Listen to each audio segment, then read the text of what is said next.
Ok, bienvenidos otra vez, hermanos, al estudio de Ezequiel. Estamos en el capítulo 21 y la última parte del video llegamos hasta el verso 7. Queremos seguir adelante con el verso 8 y seguir viendo lo que Dios tiene que decirle al profeta Ezequiel. También para ayudarnos un tantito voy a poner una vez más aquí en la pantalla las páginas de apuntes que van y corresponden con esta sección, ahí nomás para que sigamos viendo el progreso del argumento y cómo fluye el capítulo 21. Estamos aquí en esta parte comenzando en el verso 8 al 17. Y lo que queremos ver aquí es que Dios ahora va a decir, continuando con la imagen de la espada, porque recuerdan aquí en los versos 1 al 7, Dios ha dicho que Él va a traer su espada para cortar, para matar a su pueblo en juicio. Dice el verso 3 y 4 que cortará a todo árbol verde y todo árbol seco. Bueno, perdón, eso dijo en el verso 47 del capítulo 20. Pero en el 3 y el 4 dice que cortará al justo tanto como al injusto. Y en el verso 8 y en adelante sigue la misma idea. Y veremos aquí en estos versos que la espada de Dios, de la cual está hablando, se va a identificar y se habla más. Esta espada viene para matar y es una espada afilada, lista para el juicio. Dice el verso 8, vino a mí palabra de Jehová diciendo, hijo de hombre, profetiza y di, así ha dicho Jehová el Señor, di, la espada está afilada y también pulida.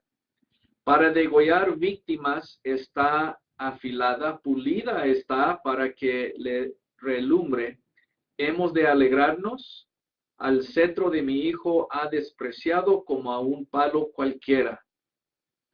Y la dio a pulir para tenerla a mano. La espada está afilada y está pulida para entregarla en mano del matador. Clama y lamenta, oh hijo de hombre, porque esta será sobre mi pueblo. Así que se le dice a Ezequiel, esto es lamentable, que mi espada viene, pero ya ha llegado mi juicio, ya no va a haber gracia, ya no va a haber espera, ya no va a haber misericordia, mi ira ha llegado. Entonces, en el verso 14 tenemos una imagen adicional que se pone aquí. Veamos el verso 14, donde Dios dice, tú pues, hijo de hombre, profetiza y bate una mano contra otra. Y duplíquese y triplíquese el furor de la espada homicida. Entonces, aquí Ezequiel se ve como que debe poner sus manos juntas y batirlas, ¿verdad? Para anunciar que aquí viene este juicio. Y dice que después de cortar a la derecha y a la izquierda esta espada, en otras palabras, después que el juicio de Dios se acabe, el verso 17, Dios dice, yo también batiré mi mano contra mi mano y haré reposar mi ira. Yo Jehová he hablado. Entonces, si podemos imaginarnos a Dios decir, bueno, cuando tú bates tus manos así, entonces comienza la espada. Y cuando yo bato mis manos así, termina la espada y se acaba el juicio. Y esa es la idea en estos versos. Ahora, en el 18 y en adelante, como podemos ver aquí en estas páginas, la invasión de Babilonia es esta espada. Y vemos que esta sección se extiende desde el verso 18 hasta el verso 27. Dios ha estado hablando de esta espada, pero ahora la identifica, de hecho, para que sepan de qué está hablando. Vino a mí palabra de Jehová, verso 18, y dijo, tú, hijo de hombre, traza dos caminos por donde venga la espada del rey de Babilonia. De una misma tierra salgan ambos, y pon una señal al comienzo de cada camino, que indique la ciudad a donde va. El camino señalarás por donde venga la espada a Rabá de los hijos de Amón y a Judá contra Jerusalén, la ciudad fortificada. Porque el rey de Babilonia se ha detenido en una encrucijada al principio de los dos caminos para usar de adivinación. Ha sacudido las saetas, consultó a sus ídolos, miró el hígado. La adivinación señaló a mano derecha sobre Jerusalén para dar la orden de ataque, para dar comienzo a la matanza, para lamentar la voz en grito de guerra, para poner aretes contra las puertas, para levantar vallados y edificar torres de sitio. Bueno, ¿qué es lo que se está diciendo aquí? Varias cosas. Primero, Babilonia es la espada de Dios. Aquí se identifica en el verso 19. Pero también vemos algo interesante que se le dice a Ezequiel. Él debe dibujar dos caminos. Un camino que va hacia Amón, otra nación, y otro camino que va hacia Jerusalén. Porque en la figura, el rey de Babilonia, Nabucodonosor, ha llegado a la encrucijada. Y él tiene que hacer una decisión. ¿Contra quién voy? ¿Me voy contra Amón o me voy mejor contra Jerusalén? Y luego dice que él se pone a hacer su forma de adivinación, ¿no? Él consulta a sus dioses y ahí se mencionan unas cuantas cosas que hacían los reyes paganos y naciones paganas, formas de adivinación. Ahí se menciona, ¿verdad?, que salieron y, perdón, perdí mi lugar un momentito. Ahí está en el verso 22. Las cosas que hicieron es que vieron al hígado, dice el verso 21. Es decir, una de las formas de adivinación, y es algo horrible, pero tomaban a veces animales y los mataban y los abrían y para ver la forma en que estaban sus órganos. A veces lo hacían con aves, a veces lo hacían con animales un poco más grandes, pero según estas adivinanzas, si el hígado o otros órganos del animal estuvieran en cierta forma o así colocados de cierta manera, significaba algo. También se habla aquí de sacudir las saetas, lo cual era otra forma de adivinación, ¿verdad? Consultando a los ídolos. Todo esto se propone aquí como el rey de Babilonia se pone a hablar con sus dioses. ¿A qué camino me voy? ¿Al camino que va a la tierra de Amón o me debo ir a Jerusalén? Ahora, esta es parte de esta figura nada más. Babilonia sabe contra quién viene, pero aquí se presenta en esta forma descriptiva para demostrar que ha decidido venir contra Jerusalén. Pero notemos el verso 23 donde se nos dice que los profetas falsos van a decir, no, él no viene contra Jerusalén, va a ir contra Amón. Entonces dice, más para ellos esto será como adivinación mentirosa. Sin embargo, nos damos cuenta que Dios le dice a Ezequiel, no, sí va a venir contra Jerusalén.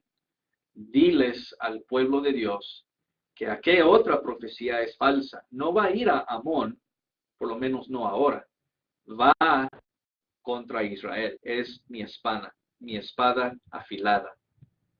Entonces, en los últimos versos 23 al 27, se le llama al rey de Israel que se quite su corona, que se quite ya todo porque su día ha llegado, su día de juicio ha llegado. Verso 27 finalmente, 26. Así ha dicho Jehová el Señor, depón la tiara, quita la corona, esto no será más así, sea exaltado lo bajo y humillado lo alto. Arruina,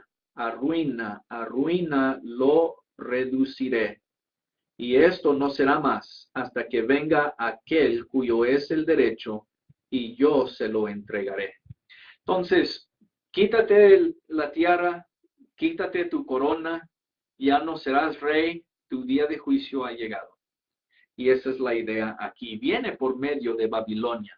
Entonces, estos versos son importantes porque nos dicen que esta espada de Dios es Babilonia, llegando a Jerusalén para destruirla.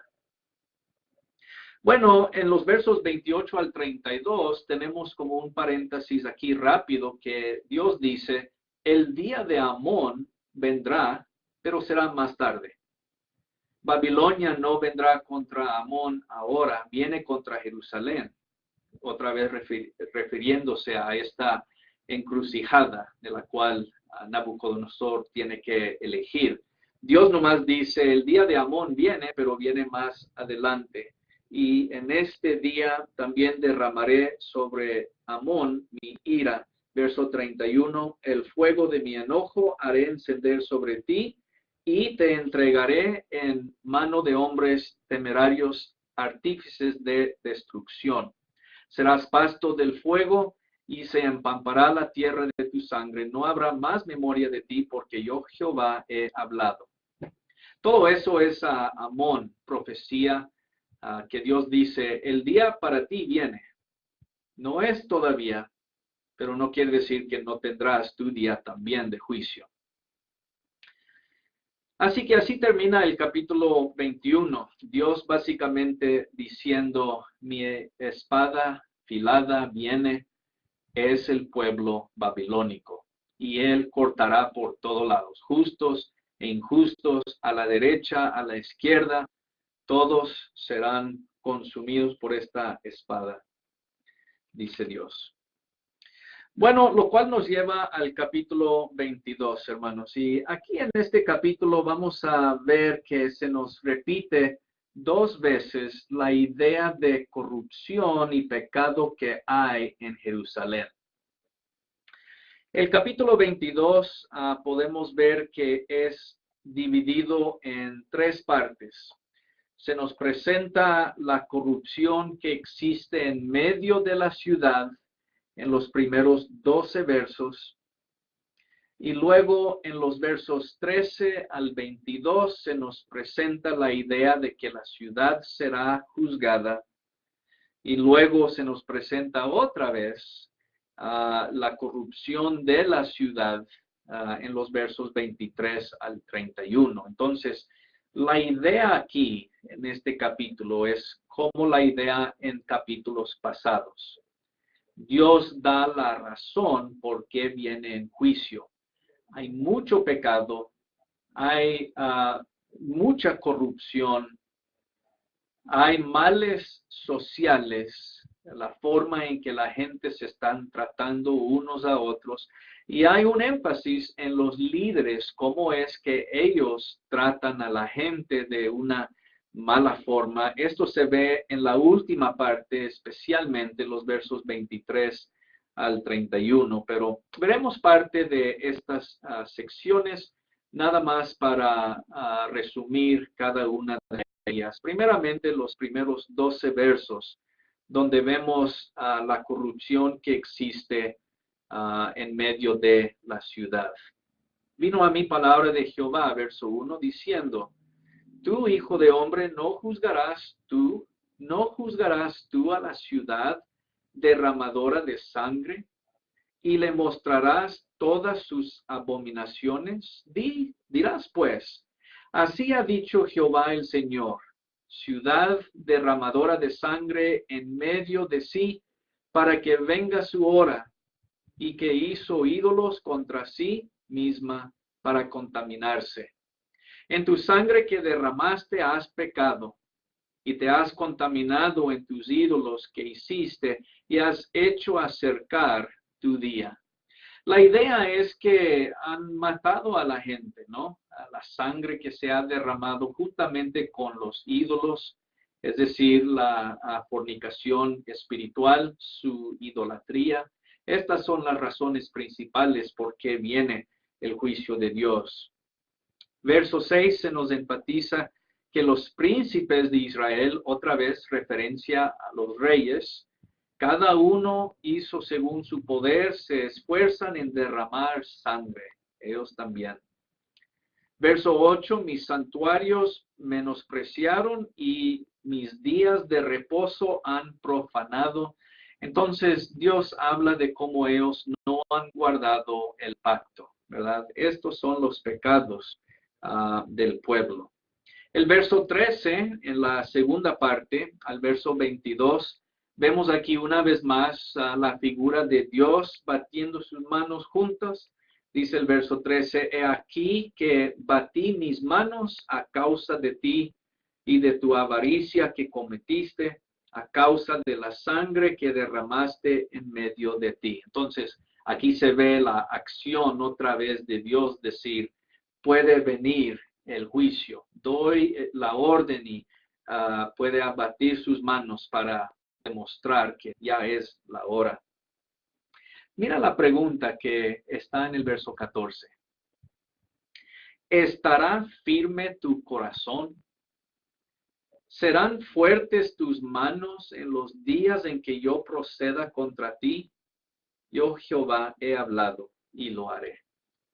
Dios dice, no vas a tener confianza en esos días. Tú no vas a ser firme en tu corazón, vas a tener miedo. Cuando el juicio de Dios llega, aquí se ve que no va a poder resistir el pueblo de Dios. Y sabrás que yo soy Jehová, verso 16, lo repite otra vez. En los versos, todavía siguiendo hasta el verso 22 en esta sección, el Señor sigue hablando de esta misma manera.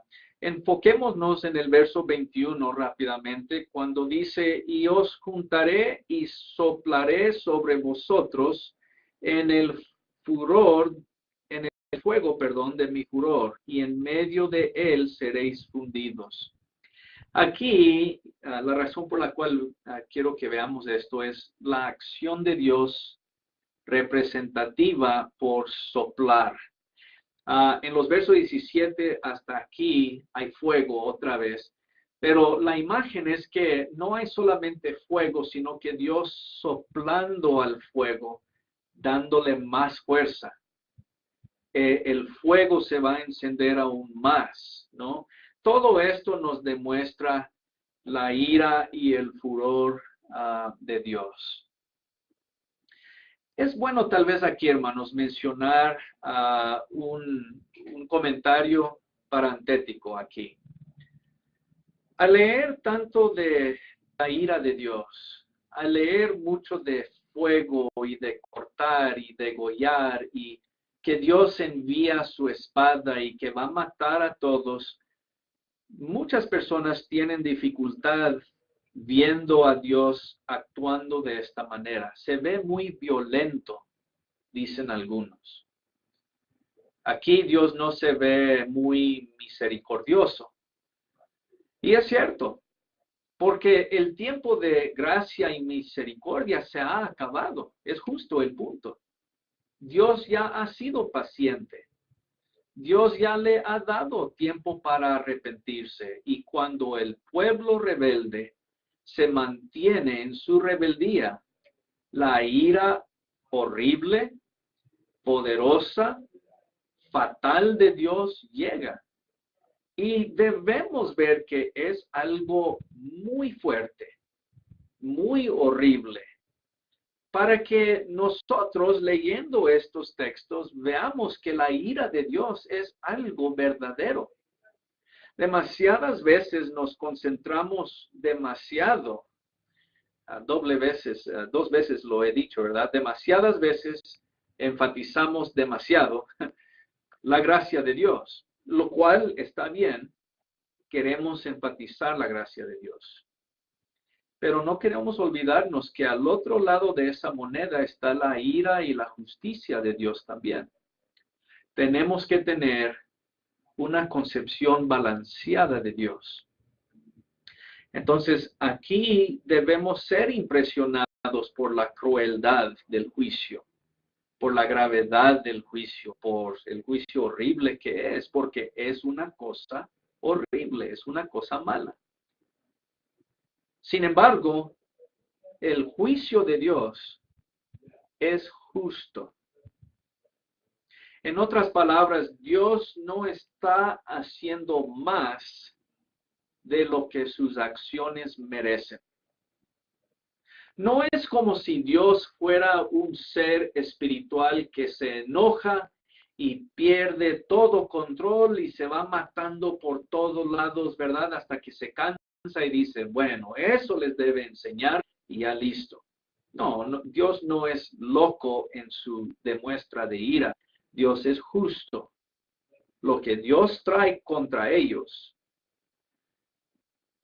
lo merecen sus actos, sus hechos. Dios, hermanos, siempre es justo, aún en su juicio. Él actúa de una forma correspondiente con las acciones de su pueblo. Entonces, como digo, es bueno señalar eso porque todas estas palabras son algo fuertes y a veces se nos parece que Dios es muy cruel, demasiado fuerte y todo esto, y debemos entenderlo en esta luz como acabamos de decir. Bueno, ahora sí, regresando al texto donde dejamos, viendo esta última parte en el verso 23 al verso 31, nos damos cuenta que la corrupción está aún en los líderes. Se nos va a llamar la atención a los sacerdotes, verso 26, a los príncipes, verso 27, y a los profetas, verso 28. Otra vez, esto es algo que ya hemos visto. Recuerdan en algunos pasajes, capítulos pasados, vimos que el liderazgo del pueblo de Dios también tiene mucha culpa, porque ellos han hecho mal y han llevado al pueblo de Dios por ese camino horrible. Finalmente, en el capítulo 22, viendo hasta el verso 30, quiero que enfoquemos en esta parte de las figuras que se usan, la visión que se está viendo aquí. Dios se presenta como alguien que busca a un solo justo, pero no lo encuentra. Veamos el verso 30. Dice, y busqué entre ellos hombre que hiciese vallado y que se pusiese en la brecha delante de mí a favor de la tierra, para que yo no la destruyese, y no lo hallé. Por tanto, derramaré sobre ellos mi ira. Con el ardor de mi ira los consumí. Hice volver el camino de ellos sobre su propia cabeza, dice Jehová, el Señor. Cuando se dice que Dios busca a un solo justo, no está hablando del pueblo en su totalidad. Sabemos que hay justos en Israel. Dios está hablando más de los líderes. Él quiere buscar a un sacerdote que sea justo, a un príncipe, a un profeta, a alguien, un anciano, y en esos no encuentra hombre justo. Y por eso dice, traigo mi juicio también. Entonces, volvemos a hacer una pregunta. ¿Fue porque el pueblo fue pecador que Dios trajo juicio? ¿O fue por los líderes que fueron pecadores que Dios trae juicio? Y en todas estas visiones podemos contestar que son las dos. El pueblo, tanto como los líderes. Y aquí en esta parte se están enfocando a los líderes en los versos 23 al 31. Entonces, el propósito del capítulo 22 es solamente para decir, todos están en pecado. Hay corrupción por todas partes, en el pueblo, en la ciudad, por medio de los líderes, en su idolatría.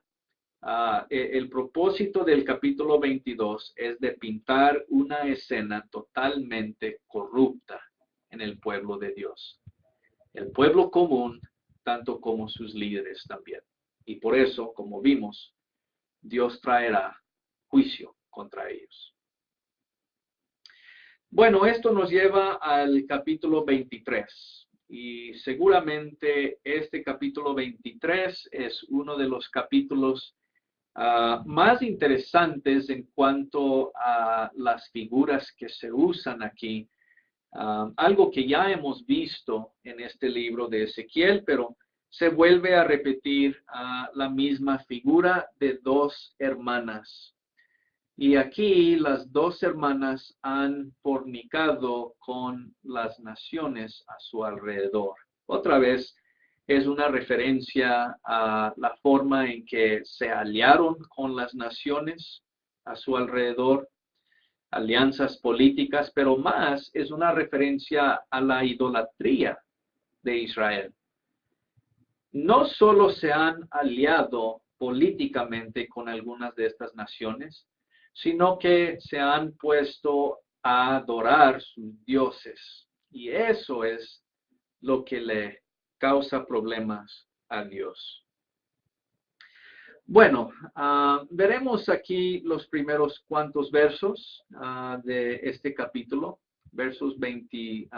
capítulo 23, versos 1 al 4, donde se nos va a presentar esta figura de las dos hermanas. Dice el verso 1, vino a mí palabra de Jehová diciendo, hijo de hombre, hubo dos mujeres, hijas de una madre, las cuales fornicaron en Egipto. En su juventud fornicaron.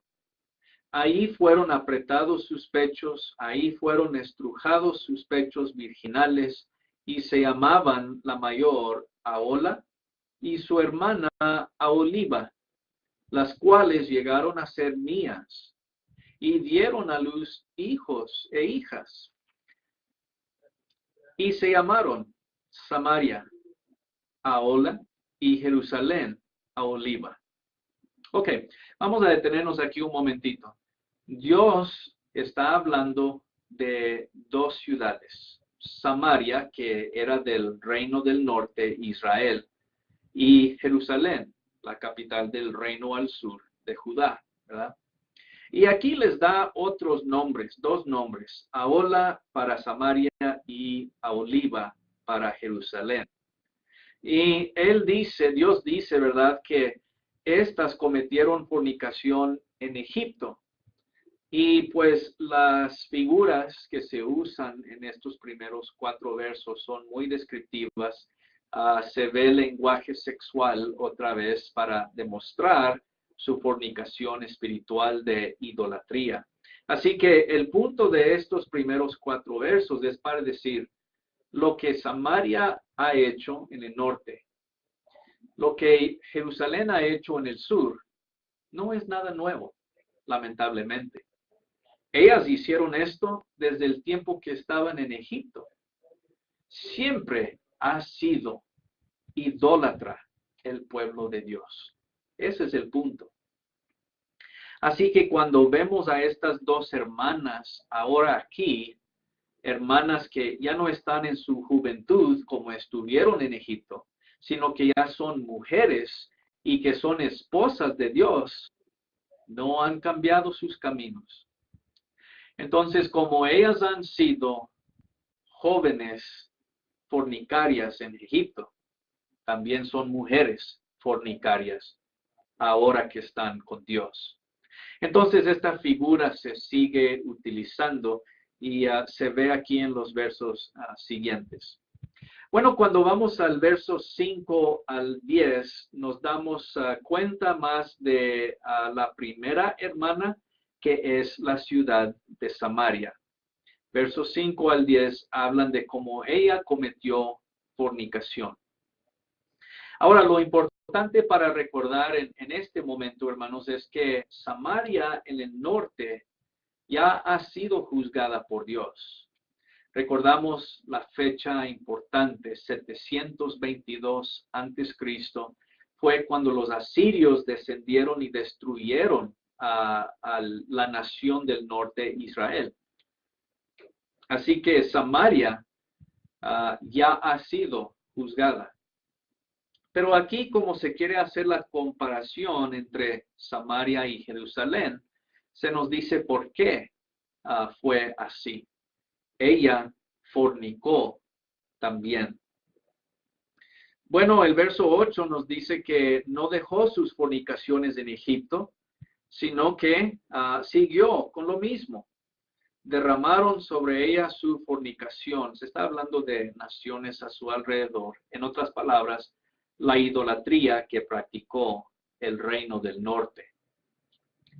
Cuando vemos el verso 11 y en adelante, vemos que, si pueden ver en el bosquejo tal vez de sus páginas, vemos que la hermana que es Jerusalén tiene mucho más que se dice en contra de ella, ya que aquí es lo que Dios está hablando ahora al pueblo presente suyo. Por eso esta sección, si pueden ver ahí, se extiende desde el verso 11 hasta el verso 35. Entonces hay mucho más que Dios dice acerca de Jerusalén de lo que dice contra Samaria, porque Samaria ya ha sido juzgada.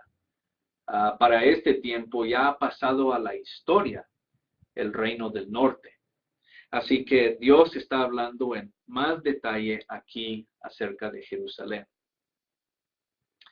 Bueno, veamos algunas de las cosas que dice esta sección. Verso 11 dice, y lo vio su hermana Aholiba, y enloqueció de lujuria más que ella.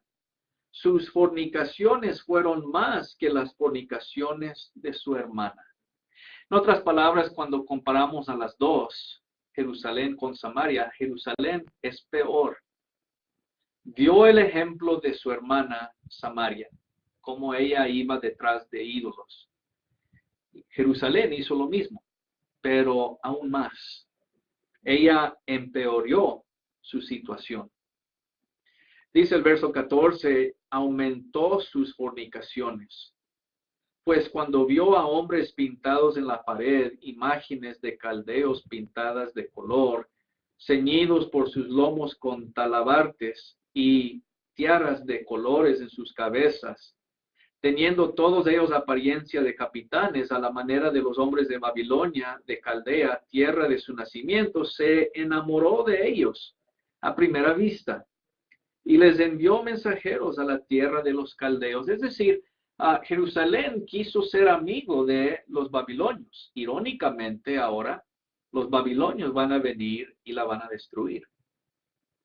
Entonces, la idea es que, siguiendo la imagen sexual, el amante de esta hermana llegará a ser el destructor de esta hermana.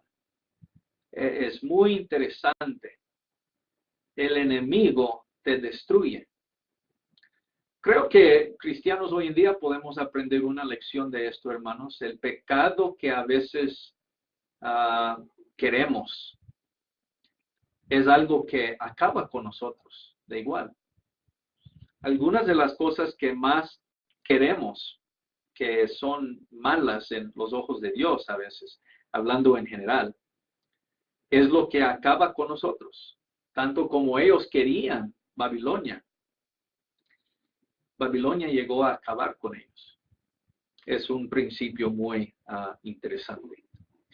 Bueno, sigamos viendo algunas más de estas palabras. Veamos el verso 21. Dice, así traíste de nuevo a la memoria la lujuria de tu juventud cuando los egipcios comprimieron tus pechos, los pechos de tu juventud. Entonces vemos, la imagen sexual se sigue viendo aquí. Primeramente con Egipto, luego con Babilonia, luego otra vez con Egipto. Esta mujer le gusta estar con varios. Es una ramera, va a decir Dios, como ya lo ha dicho, ¿verdad? Dice el verso 22, bueno, por tanto, Aholiba, así ha dicho Jehová el Señor, he aquí que yo suscitaré contra ti tus amantes, de los cuales se hastió tu alma, y les haré venir contra ti en derredor. Los de Babilonia, verso 23. Ellos traerán, verso 24, carros, carretas, ruedas, multitud de pueblos. Los babilonios van a venir. Pondré mi celo contra ti, verso 25. Verso 26. Te despojarán de tus vestidos, te arrebatarán todos los adornos de tu hermosura, y haré cesar de ti lujuria y tu fornicación de la tierra de Egipto. No te levantarás más. Entonces, otra vez aquí todas estas palabras que describen el juicio de Dios. Verso 31. En el camino de tu hermana anduviste, yo pues pondré su cáliz en tu mano. Así ha dicho Jehová el Señor. Beberás el hondo y ancho cáliz de tu hermana, que es de gran capacidad. De ti se mofarán las naciones y te escarnecerán. Serás llena de embriaguez y de dolor por el cáliz de soledad y de desolación por el cáliz de tu hermana Samaria. Lo beberás, pues. Qué interesante esta figura, ¿no? La figura de un cáliz. Y se está haciendo la comparación, tal como ella, Samaria, tu hermana, bebió el cáliz de juicio, tú también lo vas a beber. Y es un cáliz, ¿qué? Hondo y ancho. Le fue dado a tu hermana y tal como ella bebió, tú también beberás. Esta figura de cáliz es una figura de juicio, ¿verdad? Y se ve en otras partes de la Biblia como ejemplo de lo mismo. Beber el cáliz de la ira de Dios es algo que se dice cuando el juicio de Dios viene contra alguien o contra naciones. Y es el caso aquí con esta hermana también. Bueno, siguiendo adelante, después del verso 35, veremos las últimas palabras que Dios va a decir sobre las dos hermanas. Versos 36 al final del capítulo 23. Y aquí en estos versos básicamente se va a decir casi lo mismo que ya hemos visto. Las hermanas son naciones que se han pervertido, naciones que se han mezclado con la idolatría y Dios las va a juzgar. Verso 36 dice, y me dijo Jehová, hijo de hombre, ¿no juzgarás tú a Ahola y a Oliva y las denunciarás sus abominaciones? Porque han adulterado y hay sangre en sus manos y han fornicado con sus ídolos. Y aún a sus hijos que habían dado a luz para mí, hicieron pasar por el fuego, quemándolos. Aún esto más me hicieron, contaminaron mi santuario en aquel día, profanaron mis días de reposo. Pues habiendo sacrificado sus hijos a sus ídolos, entraban en mi santuario el mismo día para contaminarlo. Y he aquí, así hicieron en medio de mi casa. Y siguen así estas palabras, hablando de todo lo que ellas han hecho mal, ¿verdad? Aquí el énfasis está en que cometieron estos actos en presencia de Dios, aún en el templo, dice el Señor. Entonces, en el verso 44, Dios dice, porque han venido a ella como a quien viene a mujer ramera, así vinieron a Ahola y a Oliva, mujeres depravadas. Hablando de las naciones, ellas son rameras y muchos han venido a ellas como se van a las rameras. Entonces, lo más horrible se usa aquí para describir a las dos capitales, las dos naciones que supuestamente eran de Dios. Se han hecho todo lo contrario. No son esposas del Señor, son rameras, prostitutas, que se han envuelto con todos los dioses a su alrededor. Por tanto, verso 45, hombres justos las juzgarán por la ley de las adúlteras, y por la ley de las que derraman sangre, porque son adúlteras y sangre hay en sus manos. Por lo que así ha dicho Jehová el Señor, yo haré subir contra ellas tropas, las entregaré a turbación y a rapiña, y las turbas las apedrearán y las atravesarán con sus espadas, matarán a sus hijos y a sus hijas, y sus casas consumirán con fuego.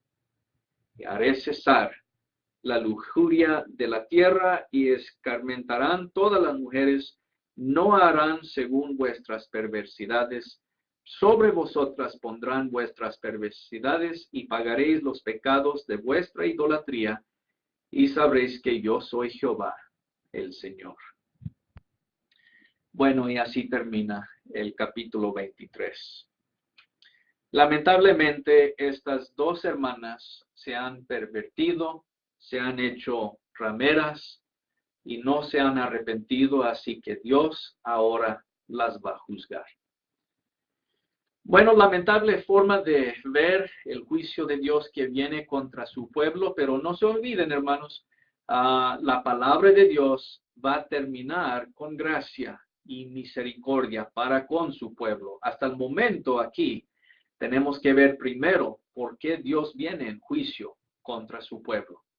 Ahora, en el capítulo 24 que veremos en la próxima clase, aquí veremos un gran cambio en el libro de Ezequiel. Va a haber algo de transición, y en los capítulos 25 al 32, que también veremos en la próxima clase, se ve que Dios ahora va a hablar en contra de otras naciones, ya que Israel o Jerusalén no es la única que se ha pervertido. Las otras naciones también están en pecado y Dios las juzgará a ellas. Entonces, en la sección que viene vamos a ver esta transición en Ezequiel, cómo ahora Dios se va a enfocar en las otras naciones también. Ellas beberán del mismo cáliz de la ira de Dios. Bueno, hermanos, así que dejamos de esta manera en nuestro estudio hoy día, terminando el capítulo 23. Que el Señor me los bendiga y nos veremos en el próximo video, en la próxima lección. Hasta pronto, que el Señor les bendiga.